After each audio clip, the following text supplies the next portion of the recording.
aí, galera, beleza?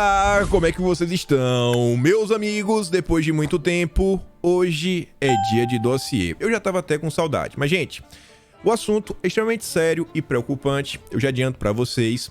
Nas últimas horas, uma série de eventos aconteceram em Brasília, e estes eventos desencadearam uma série de manifestações que se perderam, viraram atos de vandalismo, com destruição de patrimônio público e privado, tiveram alguns confrontos, e obviamente a gente tem que comentar sobre isso, comentar sobre as notícias, mas se fosse só isso não seria um dossiê. Aí eu tava passando no Twitter, sabe como é aquela coisa, aí eu vi uma coisinha, falei, aí cliquei, aí fui vendo uma, fui vendo outra, isso, aquilo outro, daqui a pouco a gente sai puxando o fio e tem uma história que a gente precisa conversar sobre alguns assuntos que são bem sérios. E aí não dá pra adiantar, porque eu quero colocar coisinha por coisinha, bem devagar, pra gente entender algumas coisas que estão acontecendo. Presta tua atenção, já é o primeiro tema do vídeo de hoje. Um assunto que é extremamente sério, tudo que está acontecendo no Brasil. Depois a gente fala aí da carreta furacão, algumas coisas que também aconteceram no dia de ontem, comentar também sobre algumas movimentações que envolvem a economia, até a PEC do rombo agora está começando a sofrer resistências na Câmara, não tem mais data de votação, porque a priori tem aí menos de 250 votos, em torno de 248, 247 votos pelas medições aí dos deputados na Câmara, e precisa de 308 para ser aprovada. Então eu comento sobre isso, comento também sobre o PL, algumas coisinhas, deve ter uma convenção aí em breve para rediscutir o estatuto do partido, transformar o PL em partido mais à direita, tem mais algumas coisas, outras que eu não tô lembrando agora, falo também de liberdade de expressão, lei de fake news, algumas coisinhas, e se der tempo, aí eu acho que não vai dar, mais algumas notícias internacionais. Enfim, vamos começar numa boa, de forma assim bem calma, bem tranquila, peço tua atenção, e vejam só, aconteceram atos, a gente vai comentar sobre eles, a coisa virou vandalismo, perderam a mão aí, né, e inclusive está se discutindo o que é que está acontecendo. Quem que tá participando? Quem que fez isso daí? Quem deixou de fazer? A direita tá falando aí, tem gente infiltrada, tem isso, tem aquilo, outro. Enfim. Uma coisa eu sei. O ministro da Justiça, o Anderson Torres, ele veio nas suas redes sociais no final da noite de ontem, às 11 horas e 45 minutos, para falar o seguinte: nada justifica as cenas lamentáveis que vimos no centro de Brasília. A capital federal, tradicionalmente, é palco de manifestações pacíficas e ordeiras, e seguirá sendo. Agradeço o empenho da Secretaria de Segurança do Distrito Federal e do Governo do Distrito Federal por todo o apoio à Polícia Federal. Tudo será apurado e tudo realmente tem que ser apurado. Os envolvidos precisam ser identificados. Não é correto o que aconteceu no dia de ontem, na noite de ontem. Foi ônibus pegando fogo, carros assim, populares também, né, de pessoas comuns pegando fogo. E a gente tem que comentar sobre isso, inclusive, para entender algumas coisas. Muita coisa está sendo discutida, mas vamos lá por partes. Eu sei o que você reflete, o que você pensa. Espero realmente que a polícia consiga identificar todas as pessoas. Todas. Para a gente ter certeza como se deu os eventos do dia de ontem. A imprensa pontua que o ponto de partida teria sido a prisão de um cacique. E aí quando ele foi preso, aí teve confusão, etc. Aí a turma aí meio que perdeu a mão, ficou revoltada com a vida, e aí começaram esses atos de vandalismo. Em tese seria isso.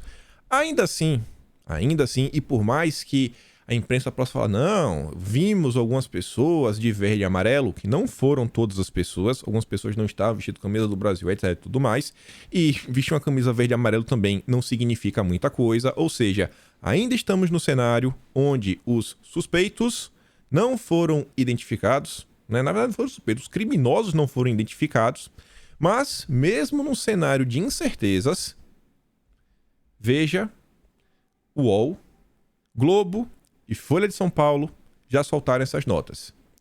Após quebra-quebra, o hotel de Lula é totalmente cercado pela polícia. Protestos de bolsonaristas começaram com tentativa de invasão da Polícia Federal após prisão de manifestante contrário à posse de Lula. Interessante, inclusive, que eles omitem que é um índio, porque índio tem um jeito diferente de lidar perante a lei. A Veja ignorou esse ponto. A UOL fala, bota lá a primeira palavra, bolsonaristas queimam carros e tentam invadir a Polícia Federal após prisão de indígena. Eu espero que realmente a polícia consiga identificar todos os criminosos envolvidos nestes atos, para ter a certeza, ver quem realmente fez o quê. O Globo fala, ó, polícia dispersa atos em frente à Polícia Federal e hotel de Lula. Bolsonaristas deixaram rastro de destruição com ao menos um ferido. E a Folha de São Paulo também. Bolsonaristas tentam invadir a Polícia Federal e vandalizam Brasília após prisão e em dia de diplomação de Lula. Certo ou errado, vocês sabem como é a imprensa, e a imprensa vai depositar isso daqui, todos estes atos na conta da direita, encontrando ou não. Eu acho que até que se encontrar as pessoas e descobrirem que não eram bolsonaristas, eu acho que não vai ter repercussão na imprensa. Esta daqui vai ser a narrativa. Esta daqui vai ser a narrativa. Para minha surpresa, também não é algo assim uníssono, eu realmente fiquei surpreso. A CNN, você vê, né, que a grande mídia também do consórcio já fala o seguinte: bombeiros chegam para controlar incêndios causados por manifestantes. Beleza, dá para bater o martelo. Manifestantes. E por que eu digo isso até? Você vê, o Globo ele soltou essa nota já na madrugada de hoje, às 2 da manhã. Internautas trocam acusações sobre vandalismo em Brasília. Bolsonaristas culpam militantes de esquerda. No início da madrugada, dos 28 temas de destaque na plataforma, 11 faziam referência à quebradeira que se seguiu à prisão de um indígena que participava dos protestos. Essas aqui são imagens de alguns vídeos que eu encontrei nas redes sociais. Vocês podem ver, né? Não parece muito manifestantes que, em geral, participam das manifestações. Realmente uma coisa ordeira, tudo mais. Você vê que são pessoas que estão com uma baclava na cabeça. Eu não sei nem de que eu acho uma baclava para comprar, né? Que esse tipo de capuz. Você vê que a coisa tá meio estranha. Eu espero que a polícia identifique todas essas pessoas. São criminosos. Quem fez isso daqui é criminoso. E aí que tem um ponto que é interessante, só que eu evitei trazer, eu coloco como questionamento, porque da mesma forma que eu espero que a imprensa ela traz, né, manifestantes, até realmente pegar para ter a confirmação, porque tem algumas coisas muito estranhas acontecendo no ar, por mais que a turma da Gazeta do Brasil, pelo que eu acompanho, assim, eu vejo que se interessa, realmente tenta buscar informação, você vê que toda a caracterização da rua, etc., realmente parece Brasília, realmente parece o dia de ontem, ainda vão dar, assim, né, um pouco de dúvida, mas Gazeta Brasil, site de notícias, mais à direita, eles trazem um vídeo, vocês podem deixar lá no Twitter deles, também no site deles, falando o seguinte: um carro, é uma caminhonete branca, com bandeira do Brasil, foi incendiado em Brasília. E muitas pessoas estavam se questionando, peraí, em geral, o Brasil de hoje, uma caminhonete, a bandeira do Brasil plotada no fundo, sabe, o vidro assim, em geral é carro de bolsonarista. Então assim, bolsonarista estaria colocando fogo no carro de outro bolsonarista? Isso é meio estranho, não? Isso é meio estranho. E aí tiveram criminosos que colocaram botijões para fechar a rua, botijão de gás na rua, sai destruindo um monte de coisa, destruindo sinaleira, placas. A polícia, eu espero que prenda todos estes criminosos. Quem fez isso é criminoso. E aí, olha só, fiquei até surpreso no primeiro momento. Flávio Dino, cotado aí para ser ministro da Justiça, concedeu uma coletiva junto com outras autoridades. A Veja relata aqui algumas coisas. Manifestantes do QG do Exército participaram de vandalismo. Diz Guarda do Distrito Federal. Abre aspas. Estamos desejando fazer uma modulação correta dos fatos. De um lado, não pode ter uma atitude de que não haverá uma resposta. Por outro lado, não pode haver uma modulação errada no sentido de imaginar que todas as pessoas que estavam em tal local agiram de modo violento. É preciso lembrar que, em verdade, foi um pequeno grupo e, obviamente, haverá investigação cabível por parte da Guarda do Distrito Federal e, posteriormente, por parte das autoridades federais em relação a esta hipótese, disse o senador, né, eleito futuro ministro da Justiça, Flávio Dino. Fiquei até surpreso, Flávio Dino reconhece. Foi uma pequena parcela, não dá para culpar todo mundo, tem que realmente descobrir quem está envolvido nisso. De acordo com Flávio Dino, ainda nesta terça-feira, devem ser expedidas dezenas de novas representações contra esses grupos. E aqui tem outra coisa que chama minha atenção. O que a gente estava observando nos últimos dias ao redor do Brasil eram pessoas que estavam paradas de forma ordeira na frente dos quartéis. O que estava no era isso. E eu não estou falando de forma aleatória. Guarde essa informação. Ainda está aqui no nome das notícias. A gente vai começar a puxar um fio daqui a pouquinho. Agora, o mesmo Flávio Dino que falou isso, que tem que ver certinho quem são os responsáveis e tudo mais, no início do dia, 4 da manhã de ontem, Flávio Dino cogita parcerias com o judiciário brasileiro contra grupos antidemocráticos. Isso aqui, não sei, né? Hoje em dia a classificação do que é antidemocrático é meio estranho. E aí você vê, meio estranho. O antagonista aqui relata, isso aqui é do final da noite de ontem, 11 horas, depois desses eventos, e esta ação do Randolfo Rodrigues já é motivada também por estes eventos. Perceba que toda vez que tem algum evento que sai de controle, eventos absurdos, o que teve ontem foi crime, foi vandalismo, crime.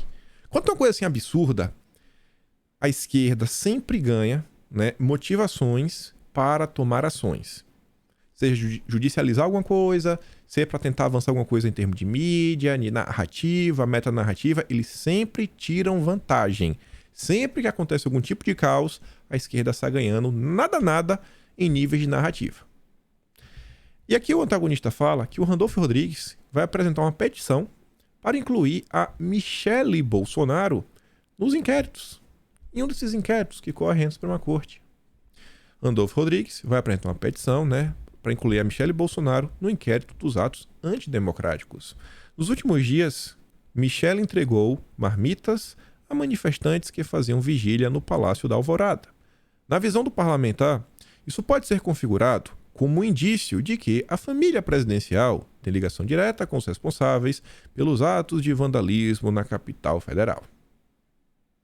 E também guarde isso daí. Talvez a gente comente um pouco mais sobre isso. Só que aqui que começou a chamar minha atenção. Por quê? Essa narrativa, ela não é de hoje. A narrativa do Capitólio brasileiro, ela não é de hoje. Já estão falando isso daí tem muito tempo. É muito tempo. Não, tem que fazer isso aqui, aquilo outro, porque se acontecer, meu Deus, a democracia estará em risco. E essa matéria aqui, ela não é depois dos atos de vandalismo. Não. Essa matéria aqui é de meio-dia. Foi do meio-dia e 1 minuto do dia de ontem. Hora do almoço. Tá tudo em tese normal ainda. Manifestantes bolsonaristas tentam fazer do Alvorada o novo Capitólio. Olha qual era a manchete. Apoiadores do presidente Jair Bolsonaro ocupam a área da residência oficial no dia da diplomação do Dilma como presidente eleito. E aí volto a falar. As pessoas, durante os últimos... Hoje é dia... Vamos botar dia 12. 12 com 31. Ontem foi o 43º dia. 43 dias. Sendo aí que, sei lá, basicamente 40 dias, as pessoas estavam paradinhas, quietinhas, colocando suas insatisfações aí, em geral, ao redor do Brasil, em frente a batalhões, quartéis, etc. Acho que esse era um padrão, a imprensa vinha até noticiando sobre isso. E aí que eu digo pra vocês que eu tava passando no Twitter, eu tinha acabado de recortar essa nota da Veja, falei, rapaz, tem algo que não tá encaixando. Aí eu passei no Twitter, tinha lá o Trend Topics, o que está acontecendo? E eu tenho uma terrível mania de clicar nas coisas e começar a ler. Quando eu olhei o Trend Topics, eu vi ali o nome do Oswaldo Eustáquio, que é uma pessoa que não é muito do meu feitio, em diversos momentos, principalmente quando já falou do PTB ao longo desses mais de 2 anos falando do PTB, sempre falando do Oswaldo Eustáquio. Sempre falei, coloquei como uma figura muito controversa e que eu não vejo como as ações do Oswaldo ajudam o Brasil. É beleza. E a gente vai chegar lá. Vamos chegar lá devagarinho. E aqui eu peço 20 minutos da tua atenção, sem nenhum pré-julgamento. Vamos conversar numa boa. Você escuta. A gente vai puxar agora um monte de matéria, um monte de coisa, falar um pouco sobre a direita, relembrar alguns eventos que aconteceram nos últimos anos, que até tem certa similaridade, algumas coisas que estão acontecendo nos últimos dias. E aí você faz o seu juízo de valores. Não vou querer falar, ó, acredite nisso, acredite naquilo outro. Quero só te trazer algumas informações e você chega na conclusão por você mesmo. Você mesmo. Informações de diversas pessoas. Não coisa só da imprensa. Informação também da tia do Zap, tio do churrasco, coisa assim que o cidadão comum, inclusive, estava comentando no próprio Twitter, nas redes sociais como um todo. E é que eu tô falando? Vamos por partes. Essa é a parte que eu quero a tua maior atenção. E o coração aberto para ouvir. Olha só. Quando eu cliquei no nome aqui, né, no Oswaldo Eustáquio, aparece uma série de postagens, né, coisas que estão em relação com o Oswaldo Eustáquio. É por isso que ele está no Trend Topics. São diversas postagens, matérias e tudo mais, coisas mais novas nas últimas horas, coisas não tão novas dos últimos dias. Tudo que vai aparecer aqui nos próximos foi o que apareceu quando eu cliquei. Quando não for o que eu cliquei, quando for coisa extra, eu falo, pronto, aqui agora são as coisas extras que eu quero adicionar. Logo quando eu cliquei, apareceu essa matéria do Caio Junqueira, da CNN, onde o Caio Junqueira diz o seguinte: temendo ser preso, blogueiro investigado no inquérito das fake news está dentro do Alvorada. De quem o Caio Junqueira está se referindo? Ao Oswaldo Eustáquio. O advogado Levi de Andrade disse à CNN, na noite desta segunda-feira, que Oswaldo Eustáquio telefonou-lhe no começo da noite de dentro do Palácio da Alvorada. Ele teria ido lá por temer uma prisão. A CNN recebeu do jornalista Hugo Alves, do Hora de Brasília, vídeos que mostram a chegada do jornalista ao palácio no início da noite. Lá chega lá o Oswaldo. Tá lá. No meio da confusão, né, em tese, poderia também ser preso, não sei o motivo, não sei nenhum motivo, mas poderia ser preso também, então você vê. Alguma confusão deve ter ocorrido. Aí eu cliquei e fui descendo. Olha lá o que o pessoal do Twitter estava falando. E aí eu comecei a achar algumas coisas que eu achei interessante. Isso aqui é dia 4 de dezembro. Qual é dezembro? O Twitter estava sugerindo essas postagens. No dia 4 de dezembro, o Luciano Giuseppe, ele postou esse vídeo aqui, na verdade, no dia 3 de dezembro.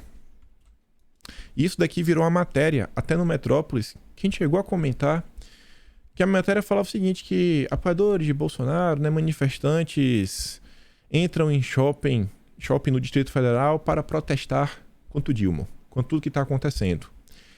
E aí, quando eu olhei isso daqui, eu vi ali o Paolo Briani falando o seguinte, só por curiosidade, é o Oswaldo Eustáquio logo no início do vídeo? Eu olhei assim e falei, rapaz, eu acho que é. E eu continuei rolando a coisinha do Twitter. Aí eu encontrei aqui a Regina Almeida, você pode ver também de camisa cinza. Quem é que aparece? O Oswaldo Eustáquio. Não só ele, mas nesse evento do shopping, os índios também estavam juntos com, em tese, tava no grupo, né? Tava todo mundo lá, ao mesmo tempo. Não dá pra falar, não bateu o martelo se estavam juntos ou não. E aí olha que interessante. A Regina Almeida, ela faz essa postagem no dia 4. Também no dia 4, às 5h33 da tarde. Aqui é uma percepção da Regina. Sério o que está para acontecer essa semana? O Oswaldo tomou a frente dos movimentos e postou vários vídeos chamando o pessoal que está na frente dos QGs para irem para o Planalto. Isso pode gerar um Capitólio igual que aconteceu nos Estados Unidos. Falei, rapaz, isso aqui tá estranho. O Coringa Opressor fala o seguinte, o povo é muito burro, continua em frente aos quartéis. Esse sujeito não está com o Brasil. Estão invadindo shoppings e aeroportos para quê? Estão agindo como arruaceiros da esquerda e serão tratados como tal, simples assim. Aí eu continuei passando. Dia 4 também, achei essa postagem aqui no perfil chamado Pra Frente Brasil. Oswaldo Eustáquio está manipulando indígenas e toda a população. Eu encontrei uma série de relatos de diversas pessoas comuns, que eu não vi nenhuma afiliação, nenhum grupo, nem nada, falando do Oswaldo. Isso aqui não significa que ele está errado. Só achei estranho. Eu achei muito estranho. Eu também vi essa postagem aqui. Não saiam dos quartéis. Não escutem o Oswaldo. Também lá uma menina lá. Estão pedindo para saírem do QG e ir para a Esplanada. Não façam isso. É uma cilada. Essa postagem é do dia 6 de dezembro. Já tem alguns dias que as pessoas estão falando. Ó, não escuta essa pessoa, não escuta aquilo outro. Tem alguma coisa que está acontecendo. No dia 6, eu encontrei esse rapaz chamado Marcelo Bueno falando o seguinte. Olha aí os resultados do senhor Oswaldo Eustáquio surtindo efeitos. pesquisei e antes que falem, os militares garantem a manifestação pacífica na frente dos QGs, mas não proíbem o cumprimento de ordem judicial no seu perímetro. E aí foi o caso aqui de um rapaz que foi preso, um empresário, que estava convidando, né, algumas pessoas, né, que possuem ferramentas para protestar também. O próprio índio que foi preso no dia de ontem, ele estava convocando a galera aí, ó, quem tiver coisa... É aquele tipo de convocação que, cara, uma coisa é falar, quem tiver insatisfeito, pessoas comuns, venham. Você convocar determinado tipo de grupo, porque aquele grupo tem uma capacidade maior de se defender, vocês estão entendendo o que eu tô falando? É complicado. É complicado. Vocês sabem do cenário que o Brasil vive hoje. Aí, olha só, de novo aqui dia 3. Um perfil chamado Senhora do Destino. Ela diz, ele não contou a verdade. Não é que ele desmontou. O pessoal que está na frente do quartel pediu para ele parar com esse negócio de podcast, que lá era lugar de luta e não para ganhar fama e dinheiro. Não suporto esse Oswaldo Eustáquio, ele é um golpista que usa direita. Aí eu falei, cara, o que esse pessoal tá falando? Podcast, dinheiro, etc.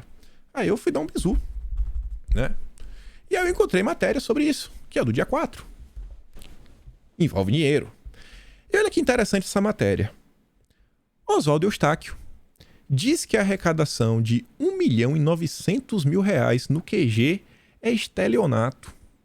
O jornalista bolsonarista Oswaldo Eustáquio foi hostilizado por chamar os manifestantes que estão no QG do Exército para ir para a esplanada. O cara foi lá chamar, não, vamos para a esplanada. Não, não vamos ficar aqui. Vamos ficar aqui. E ele foi hostilizado por isso. E aí o Oswaldo Eustáquio, segundo a matéria, ele foi hostilizado por um grupo de aproximadamente 30 pessoas no acampamento que o acusaram de ser infiltrado por chamar os manifestantes para irem à esplanada dos ministérios. Oswaldo Eustáquio afirmou que os arrecadadores estão enriquecendo ilicitamente e tem contratado 50 homens da favela Sol Nascente, pagando R$150 por dia para se infiltrar nos acampamentos do QG, agredir verbalmente e, se necessário, fisicamente, qualquer patriota que vá no shopping ou na esplanada. O Oswaldo fazia uma denúncia que existia grupos que, não, ninguém... Se você tentar sair aqui do quartel, a gente vai bater em você. Era a denúncia do Oswaldo. Aí eu achei isso muito estranho. E continuo olhando. E aí, lendo o Twitter. E aí, o povo comum descobre a coisa. E aí eu encontrei essa senhora chamada Gisele Casanova, uma postagem do dia 7 de dezembro, que ela fala o seguinte, ela traz uma nota do Diário do Centro do Mundo, da revista Fórum, que também é sobre isso daí, esse 1,9 milhão, que teria sido aí desviado, etc. E ela fala assim, Oswaldo Eustáquio denuncia que foram arrecadados 1.900.000, mas só gastaram cerca de 80 a 200 mil. Porém, em resposta a um seguidor no Instagram, ele afirma que foram arrecadados 3 milhões e apenas 100 mil foram gastos. Duas informações diferentes divulgadas por ele. No mínimo, muito estranho. O cara fala primeiro que são 1.900.000. Depois esse 1 milhão, na verdade, são 3 milhões. Qual das duas informações que é a correta? Não, primeiro foi 1.900, aí depois chegou mais dinheiro. Mas aqui tá a postagem. Perfil do Oswaldo Eustáquio no Instagram. A Gisele bateu esse print e diz, o cacique Ronaldo do povo Pareci retirou todo o seu povo. Os caminhoneiros liderados pelo Chicão já foram embora para liderar o traçante no Brasil. Eu desmontei o nosso estúdio porque o acampamento... porque estelionatários tomaram conta do movimento e estão enganando pessoas de bem. 3 barracas de comida arrecadaram mais de 3 milhões de reais e gastaram menos de 100 mil com comida. Aqui então, né? 3 milhões. Embolsaram o resto. Isso é corrupção pior do que a do PT. Essas pessoas contrataram traficantes do Sol Nascente, favela de Brasília, para formar uma milícia dentro do quartel para manter as pessoas confinadas lá, impedindo de sair sob ameaça de agressão. Isso não representa os princípios que eu acredito. Diante disso, vou montar meu podcast na esplanada. Tudo muito estranho. Muito estranho. Muito estranho. Aqui foi o que eu cliquei no Twitter. E aí, quando eu vi isso tudo... E aí eu quero colocar algumas coisas, porque eu acho que tem tudo a ver com o momento atual. Não sei se ajuda a esclarecer os eventos atuais, mas eu acho que, independente de qualquer coisa que acontecer, eu acho que é uma reflexão que a direita precisa fazer de verdade mesmo e entender algumas coisas, alguns movimentos, e principalmente parar com a história do fulano está dividindo a direita. Eu te pedi 20 minutos. Acho que ainda não acabou os 20 minutos que eu te pedi, que eu tô olhando aqui tem 25. Então, me dá mais 10 minutos antes de tu fazer qualquer julgamento. Olha que interessante.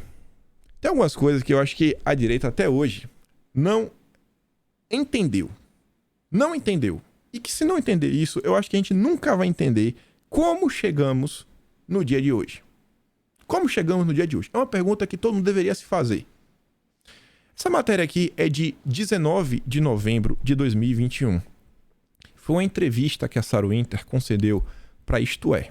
São as palavras da própria Sarah Winter. A manchete é o seguinte: Sarah Winter, um arquivo vivo. Já no primeiro parágrafo, existe a seguinte informação. A ativista Sarah Winter, 29 anos, contou, relação, blá blá, e detalhes da articulação do acampamento dos 300, instalado em maio de 2020 em Brasília. Aí lá no final do primeiro parágrafo. A ativista mantém a história que o acampamento foi um surto de Sarah e do Oswaldo Eustáquio. Os 300 surgiram, segundo a Sarah Winter, por um surto dela com o Oswaldo Eustáquio, que se transformou numa histeria coletiva. Hoje, dia 13 de dezembro de 2022. Quais foram os frutos que os 300 trouxeram para a direita? Quais foram os frutos? Não estou falando de coisas positivas. Os frutos. Uma pecha. Olha como a direita é radical. Olha o que eles estão fazendo. Vamos olhar assim em termos reais. Eu não quero assim, mas... Vamos olhar o resultado final das coisas. Gerou isso daí. Gente presa. Inquéritos. Medidas judiciais. Uma metanarrativa horrível, no final da história. Mas vamos continuar. Esse post aqui, eu tenho salvo. Nem sei se existe mais. Mas aquela coisa, o print eterno. Print eterno. 14 de maio de 2020. Essa data ela não é a melhor das datas. Mas ainda assim, você vê que o Oswaldo Eustáquio fala o seguinte: hoje faço o que a Globo deveria fazer antes de atacar o acampamento dos 300 pelo Brasil. O básico do jornalismo ouviu o outro lado. Daqui a pouco, Sarah Winter com detalhes sobre os 300 pelo Brasil. E por que eu digo que isso aqui não é o dia perfeito? Porque essa posta aqui é dia 14 de maio. E 14 de maio, este acampamento já tinha em torno de 25 dias. Estaria meio que desde a sua criação, né? Não que assim, da sua instalação, mas da ideia, desde a criação da ideia, tem mais ou menos 25 dias. E com base em que eu falo isso? Essa postagem foi básica. Essa postagem aqui é possivelmente a primeira postagem onde a ideia nasce. A própria Sarah Winter, às 3h46 da tarde do dia 20 de abril de 2020. Você pega aqui, né? Mais 25 dias, mais ou menos aí. 24 dias depois. 24 dias depois, você preciso. Atenção, entre no canal do Telegram por esse link. Vamos ucranizar o Brasil. Começou. 300. Você lembra a confusão que isso aqui deu, né? Mas deu uma confusão absurda, 300. E não ajudou em nada. Nada. A grande informação para entender os 300 é o quê? A ideia de criar os 300, ela nasce horas após esta live. Esta live mudou o rumo do Brasil. Esta live, se você não entende essa live, você não entende os últimos 4 anos. Se você não entende essa live, você não entende os últimos 4 anos. Você sabe que live foi essa? Foi a live da transformação que Roberto Jefferson virou conservador. Foi a live que o Oswaldo Eustáquio nasceu. Ninguém sabia quem era o Oswaldo Eustáquio. Ninguém. Era um total e completo desconhecido. Que a direita, como sempre extremamente carente, abraçou e tratou como um grande herói, porque ele deu espaço para Roberto Jefferson, um cara acima de qualquer suspeitas, falar que tinha um golpe em curso contra Bolsonaro. Desde então, Roberto Jefferson virou o grande nome do conservadorismo brasileiro. Ambos surgiram juntos. Uma live que teve mais de 190 mil pessoas assistindo na época, coisa assim. Números totalmente fora do padrão, fora da caixinha. Cara, o que estava acontecendo? O que é que estava acontecendo? Foi daqui. Roberto Jefferson nasceu aqui. Não se falava, não tinha nada. Procura aí qualquer coisa de Roberto Jefferson antes do dia 19 de abril de 2020. Perceba, tudo vem depois disso. Todo o discurso que ele mudou, que é conservador. Aí vem aquela galera, não, gente, pera aí. Meu malvado favorito. É hora de nos unirmos. Não, a esquerda briga. Não, a esquerda briga ali no privado. Não vamos brigar publicamente. Estamos agora todos do mesmo lado. E uma galera falando, gente, olha o PTB. Olha o que o PTB está fazendo. Olha como todas essas grandes confusões que tiveram um braço na rua, que virou alguma coisa meio maluca e que gerou alguma confusão que o judiciário depois tomou alguma decisão que deixou inúmeras pessoas extremamente satisfeitas. Olha como sempre tem uma digital do PTB em algum momento. Olha o que o Roberto Jefferson fez na última semana da eleição. Foi por falta de aviso. Mas vamos continuar. Esta live, ela não termina de qualquer jeito. Aquele momento, 19 de abril de 2020, não sei se vocês vão lembrar, era o início da pandemia. Ainda estava naquela assim, ali estava o início da obrigatoriedade das máscaras, nem lembro se estava obrigatório das máscaras ou não. Ainda não existia um movimento real de rua, etc. A turma meio que se manifestou no dia 15 de março, não sei se vocês vão lembrar, que foi um áudio do General Heleno que vazou. E aí, depois desse áudio do General Heleno que vazou, a galera marcou a manifestação pro dia 15 e ficou. Essa manifestação de mais ou menos um mês. E aí o tempo foi chegando até o dia 15 de março, na época. E aí que começa a história da pandemia. O carnaval vai fechar ou não vai? E Bolsonaro, inclusive, vai à TV fazer um pronunciamento falando, pessoal, não se manifesta, é o momento, pandemia, etc. Eu tava falando, não, Bolsonaro, a gente vai mesmo assim. E ali meio que tem uma primeira manifestação, a coisa meio que dá uma acalmada. Assim que termina essa live do Roberto Jefferson, diversas pessoas comentando, rapaz, agora é hora de ir pras ruas. É hora de tomar as ruas e tudo mais. Ou seja, foi uma live que ela termina transmitindo esse sentimento para as pessoas. Dá uma pesquisa avançada. Filtre postagens do dia 19 de abril e da madrugada do dia 20 de abril e leia as pessoas falando se a gente vai pra rua, a gente vai fazer isso, vai fazer aquilo outro. Tudo baseado numa live do Roberto Jefferson, com Oswaldo Eustáquio, que a Sarah Winter falou que foram eles juntos que tiveram a ideia dos 300. Olha que interessante. Essa postagem aqui é de um cara da esquerda. Você vê que, assim como a Sarah, o Oswaldo também já está divulgando lá no dia 20. Ele posta esse print no dia 20. Ele diz, ó, isso aqui talvez não seja porcaria nenhuma, mas prestem atenção mesmo assim. Esse Oswaldo, a Sarah Winter e mais alguns pequenos influenciadores da direita estão começando a promover um acampamento em Brasília inspirado numa revolução de 2014, só que em defesa do governo. E foi aquela confusão. E olha que interessante. Aqui foi em 2020. Isso aqui é 2021. Aqui embaixo, ó. Um ano atrás. Esse vídeo aqui é do dia 6 de setembro. 6 de setembro, se eu não tô errado, é dia 6 de setembro. Foi PEC 135. Senhor Oswaldo, abre uma live. Caminhões chegando em Brasília, etc, blá blá blá, tititi. Não tinha nenhum caminhão, não tinha nada. Era só o Ramiro. Pegou ali uns caminhão do guincho, colocou só pra gerar um burburinho. Ramiro aí que já é uma figura que as pessoas falam assim, rapaz, é uma figura meio estranha, o Ramiro. Bem controversa. Sempre fala que vai fazer, vai acontecer, normalmente não tem as manifestações. Figura controversa. Essa live é interessante porque além do Ramiro, sabe quem também tá lá? O Wellington Macedo. Não conheço a pessoa. Não acho que ele... Eu sou bem a favor da liberdade, eu sempre comento sobre isso, etc. Bem complicado a situação do Wellington. Tá até hoje com a tornozeleira, vamos falar assim. Vocês devem saber da história do Wellington. Mas foi outra pessoa também que eu nunca ouvi falar na vida. Nunca ouvi falar da vida.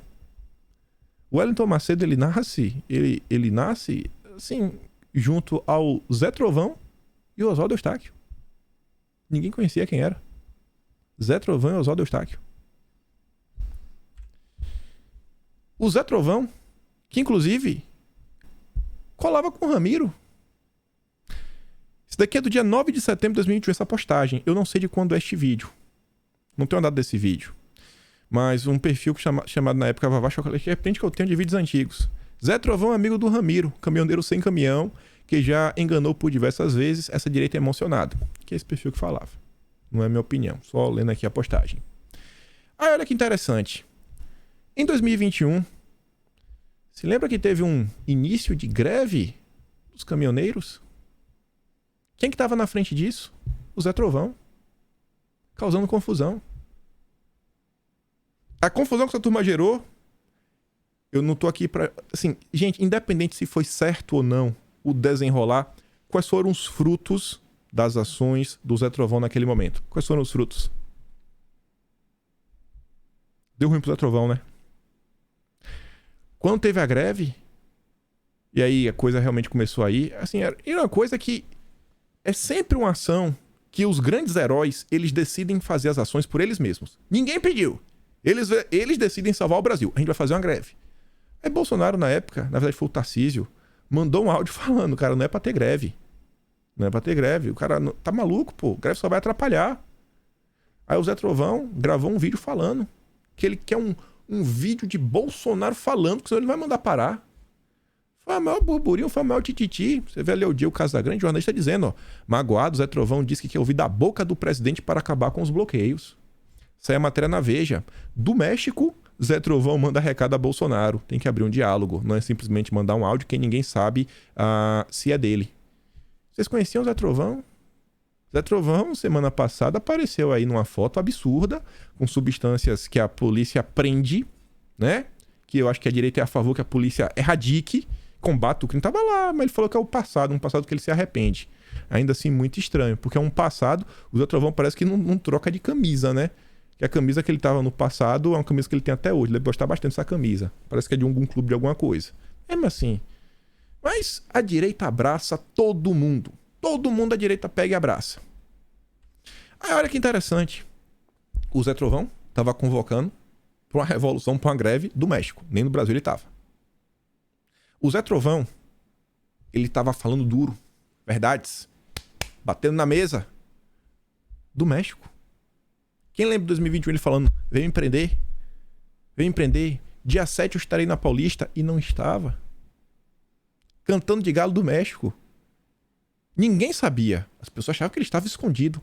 Mas o perfil chamado Eu Sou Clark, ele registrou uma live do dia 30 de agosto, onde a filha do Roberto Jefferson, Cristiane Brasil, disse que o Zé Trovão já estava no México. E do México ele continua citando confusão. E olha que live bonita. A filha do Roberto Jefferson com o Oswaldo Eustáquio, o Zé Trovão e o Wellington Macedo. O Levi, acho que é o... Não sei se esse Levi aqui é o Levi Andrade. Deixa eu ver se é o Levi Andrade, que falou com o Caio Junqueira. Cadê? Aqui. Levi de Andrade. Levi de Andrade.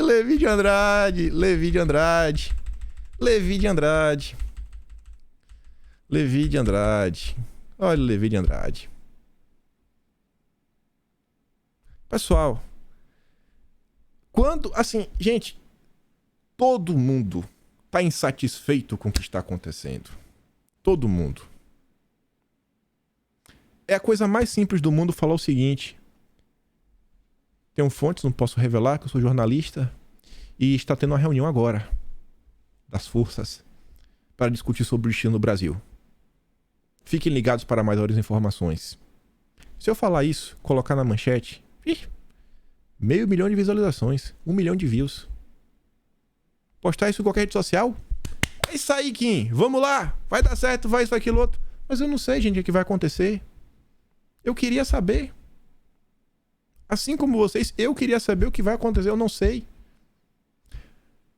Gente, quando a direita vai perceber que esses momentos de caos são os momentos onde existe o maior hype, o maior engajamento.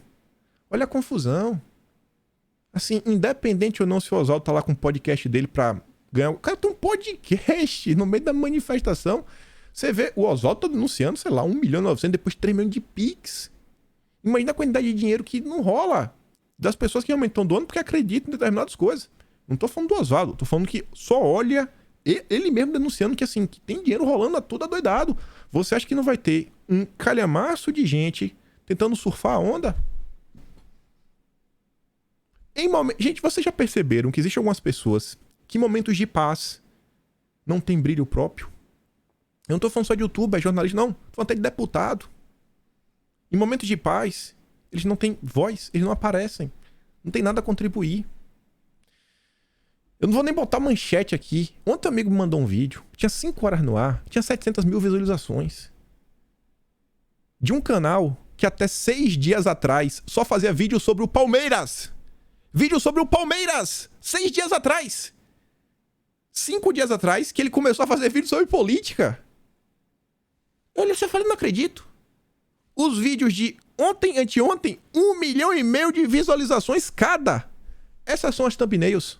Ninguém percebeu isso. Revelação Impacto Brasil. Recado, chegou a hora. Leitura labial Impacto Brasil pegou fogo em Brasília. Vem sempre. Meu Deus, gente. Aí eu parei, pensei, eu falei, não, vamos desenhar, às vezes desenhar. Vê se vocês concordam comigo. E aí vocês tiram a conclusão de vocês depois disso tudo. Não sou dono da razão, não. Não sou dono da razão. Eu só me preocupo porque eu sempre digo, eu já vi este filme diversas vezes. Mas diversas vezes. Diversas vezes. Existe, inicialmente, uma insatisfação legítima. Sobre diversas coisas. O povo está insatisfeito com aquela determinada questão.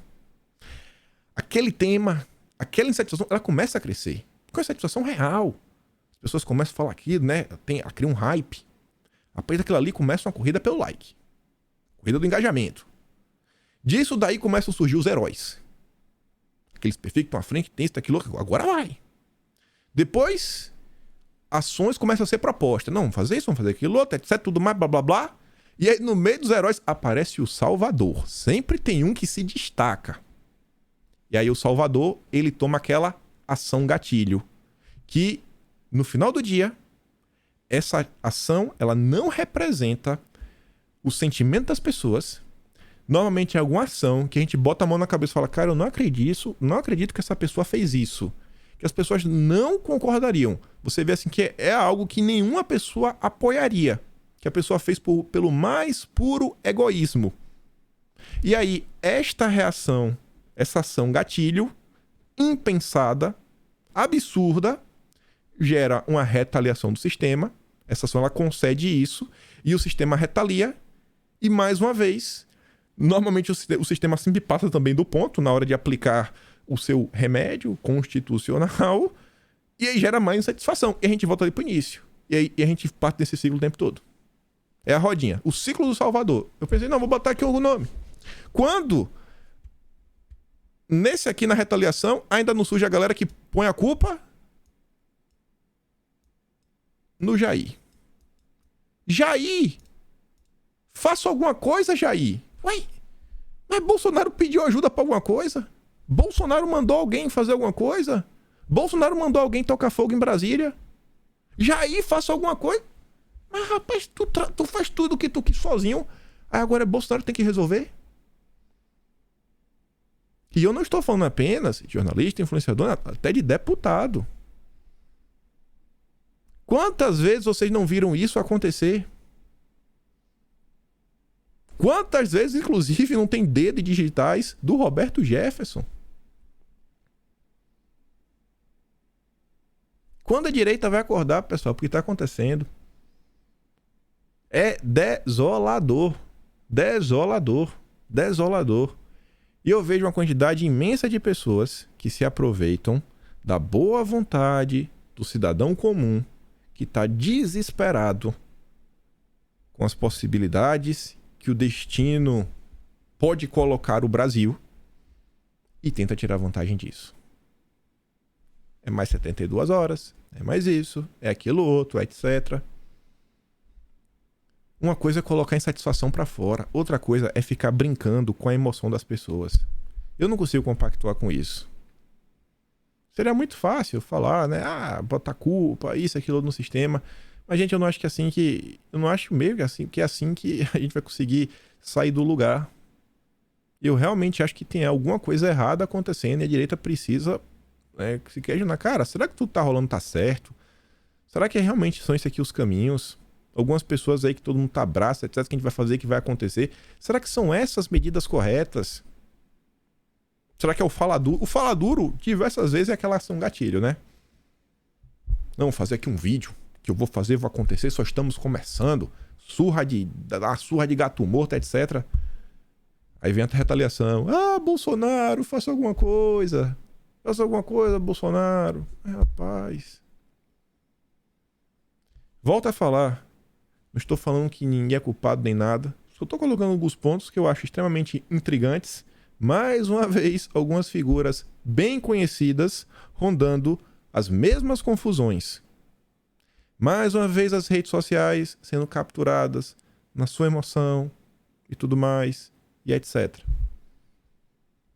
A minha única certeza é que todos os momentos que alguém conseguiu vazar algum discurso de Bolsonaro, alguma reunião de Bolsonaro, ou alguma coisa que o governo vinha fazendo de forma secreta, o que eu via é que o governo, Bolsonaro e o próprio Bolsonaro sempre estavam pensando na população brasileira. Sempre, sempre, sempre. Melhor exemplo, a reunião ministerial. Toda vez, todo relato, é sempre assim, bicho.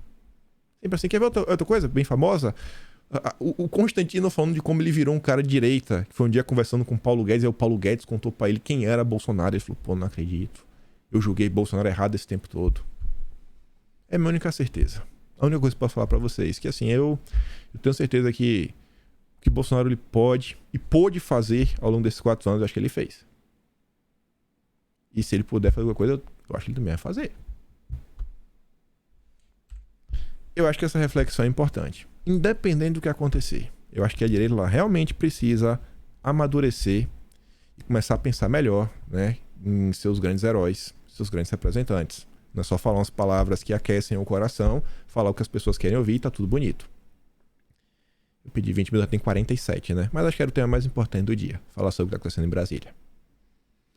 Eu acho que aqui esse tipo de conteúdo não vai aparecer em nenhum outro lugar, né? Ninguém vai querer pegar nessa ferida, porque é treta, não divida direita, não faça isso, não faça aquilo outro. Enfim.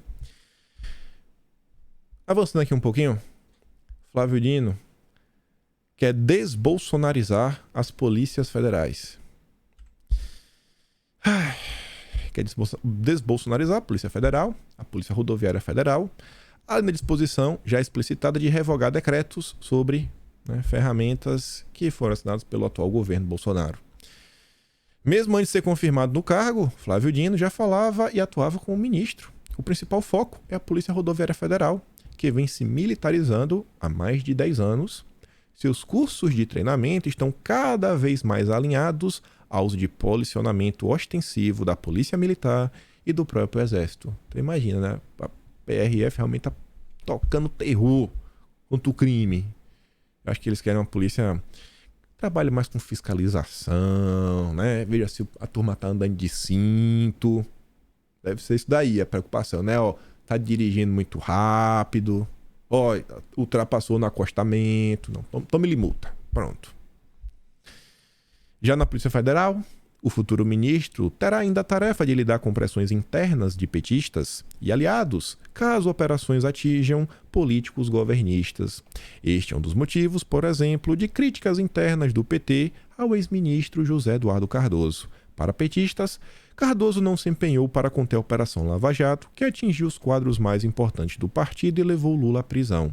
No auge da Lava Jato, Dino defendeu em entrevista ao site Intercept que a esquerda não desistisse de encampar pautas de combate à corrupção e, apesar de crítico a Sérgio Moro e aos procuradores, reconhecia que a investigação revelou um grande esquema de desvios. Quem diz é o Flávio Dino. Lava Jato, sim, revelou um grande esquema de desvios. E vamos falar da carreta furacão. Vamos falar dela. Fala também da liberdade de imprensa, né? Começar por aqui. Olha que interessante. O antagonista narra um fato. Durante o hino, Lula bebe água. Ponto. Só isso.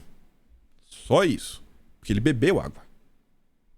Já o UOL, Lula é criticado por bolsonaristas por beber água. Mas tá bom. E é pra ser elogiado, é? O hino do Brasil não pode esperar ele não acabar pra beber uma água? Tá com tanta sede assim? Não dá pra esperar um pouquinho? Bota a mão no peito, né? Finge que sabe cantar, fala, mexe a boca, aí vai tomar água. Tá de brincadeira. Aí você vê, segundo o antagonista, o PT deve aproveitar a lua de mel para votar a regulamentação das mídias digitais. A informação é do Orlando Silva, do PCdoB, autor da PL 2630, das fake news. Eu tenho convicção que nos primeiros 100 dias do governo deve ser encaminhado um projeto de lei ao Congresso Nacional ou projeto que nós trabalhamos será pautado. Isso o deputado referindo ao PL de sua autoria que acabou não sendo votado em 2022. É necessário a regulação das plataformas digitais para garantir a rigidez do processo eleitoral. Sobre liberdade e rede social, né? O New York Times fala o seguinte: Elon Musk atacou publicamente o Fauci e o IOL, que é o ex-chefe de confiança e segurança do Twitter, no fim de semana. Seus golpes podem ressoar com o público de extrema-direita, mas provavelmente deterão os anunciantes cautelosos. Mais uma vez, eles voltam suas garras para os anunciantes, tentando tirar dinheiro do Twitter. Não coloca dinheiro aqui não. O Jordan Peterson fala o seguinte: ele agora é oficialmente de extrema-direita, ou assim insinua a serpentina New York Times. Acho que você pode ter mordido mais do que pôde mastigar aí, progressistas. A maré está virando. O Elon Musk fala o seguinte: ou o vírus da mentalidade woke é derrotado, ou nada mais importa. Isso aqui eu achei muito animador. Se colocar contra os wokes, contra a turminha da lacração de forma assim aberta, e a conta do Dr. Malone, não quero entrar em maiores detalhes, eu creio que vários de vocês devem saber quem é, a conta dele voltou, viu? Elon Musk retornou. É um cara aí que era crítico assim de forma avassaladora a alguns temas que foram bastante discutidos ao longo da pandemia. Coisas estão mudando. Não à toa eles querem controlar cada vez mais e regulamentar as redes sociais. Porque é esse aqui, ó. É esse o padrão da imprensa, do consórcio. Casal de ato antidemocrático no Distrito Federal tem filho. Bebê do acampamento. Meu Deus. Olha como narra o nascimento de uma criança, né? É o verdadeiro milagre. Hoje estamos no ano de 2022. O ser humano consegue desenvolver um aparelho eletrônico, né, um celular, que a gente consegue pagar, a internet, diversas coisas. E a tecnologia humana ainda não conseguiu criar a vida. Não conseguiu. Isso é o maior milagre de todos. É a vida. A vida. E é assim que o UOL trata. O maior dos milagres. Casal antidemocrático. Bebê do acampamento. Glória Pérez ataca fã e volta a sugerir apoio a Bolsonaro contra Lula e o PT. Sabe a matéria? Não tem nenhum ataque ao fã. Eu procurei, realmente não achei. Se alguém conseguir identificar depois, me diz qual foi o ataque que ela fez contra o fã. Eu só vi uma postagem que ela responde com uma única palavra uma pessoa que só fez uma pergunta, que foi o general Girão, que é deputado. O general Girão acho que é deputado. Fico nessa dúvida sempre, mas acho que ele é deputado. Só isso. Só isso. Esse é o padrão. Acho que é por isso que eles querem regulamentar as redes sociais. Aí olha aqui. Mercadante no BNDES. Esse tema aqui chamou minha atenção e eu acho que eu entendi. Eu acho que tem uma jogadinha descarada que tá rolando. Olha isso aqui.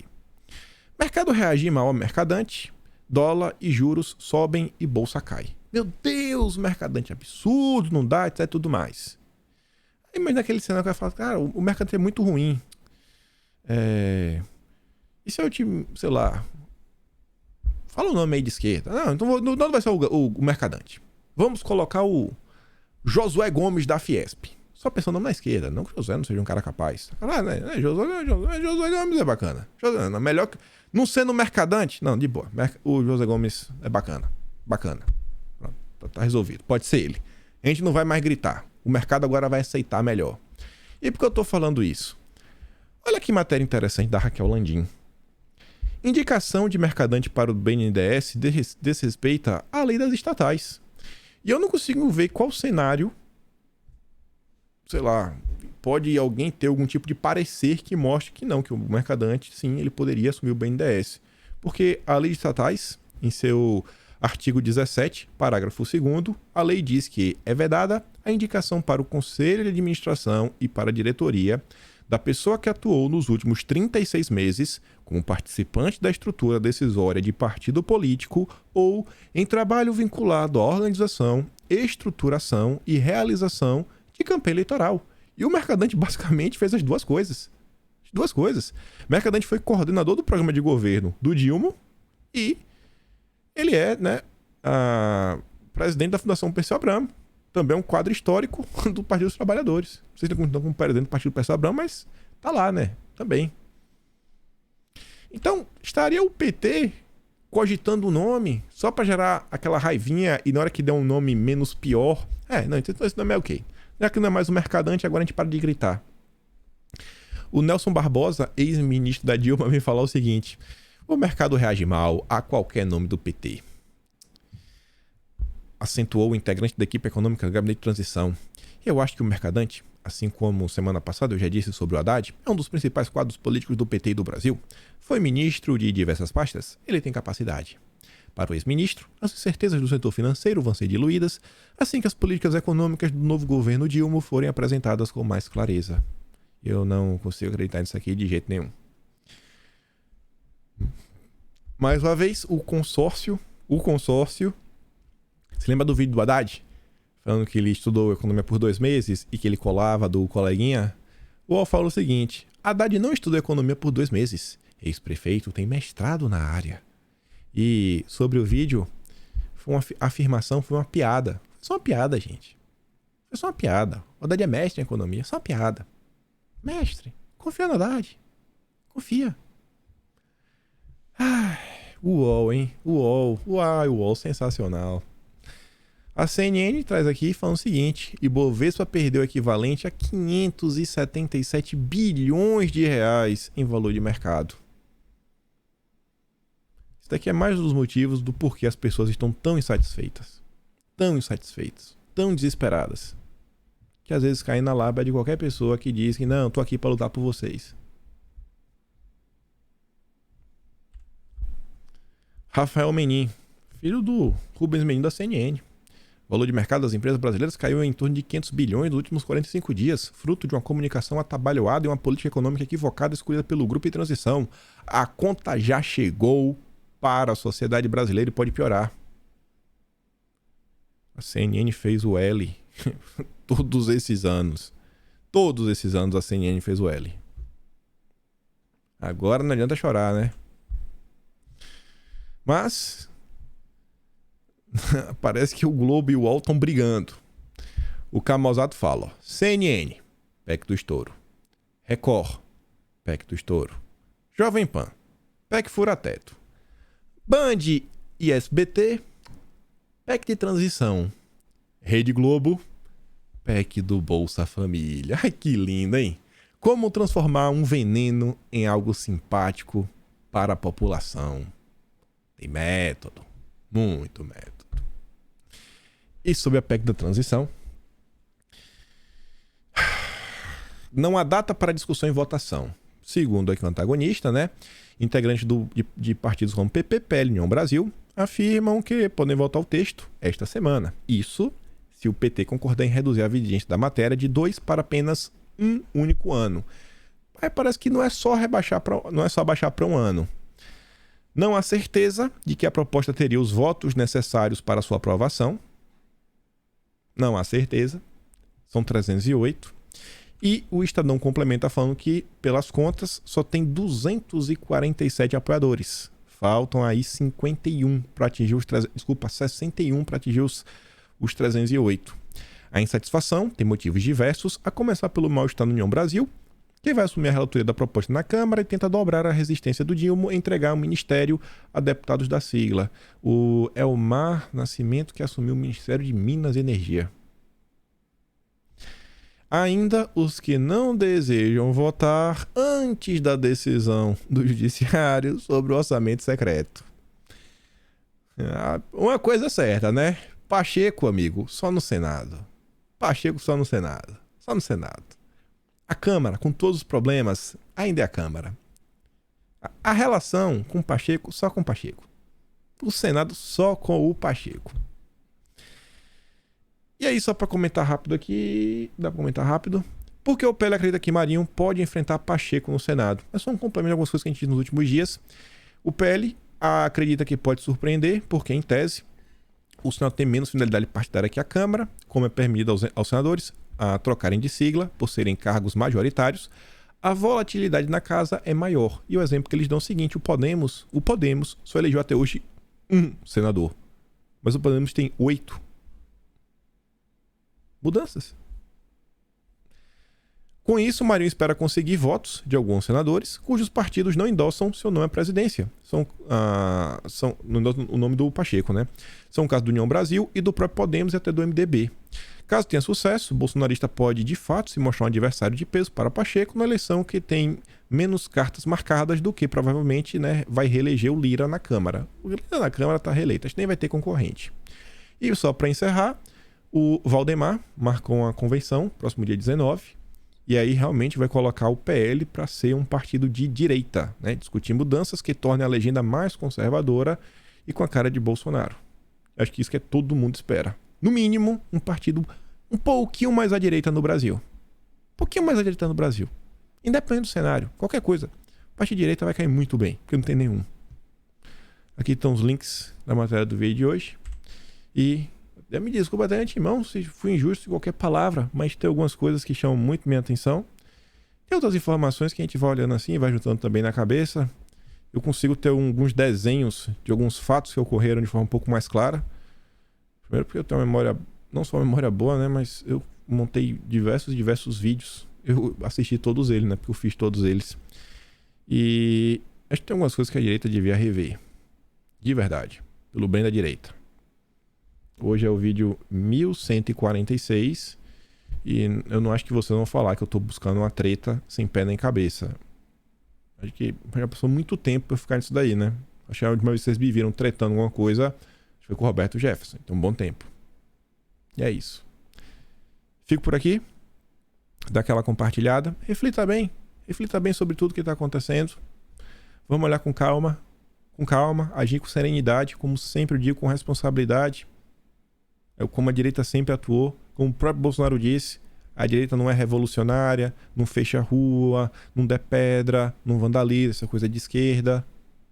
Vamos cobrar das autoridades também que descubram, investiguem. Temos que identificar os criminosos que foram os responsáveis pelos atos de ontem. Acho muito estranho tudo que aconteceu. Muito estranho mesmo. E é isso. Se gosta do meu trabalho, pode se inscrever no canal, tem um botão de valeu, tem um Patreon aqui na descrição.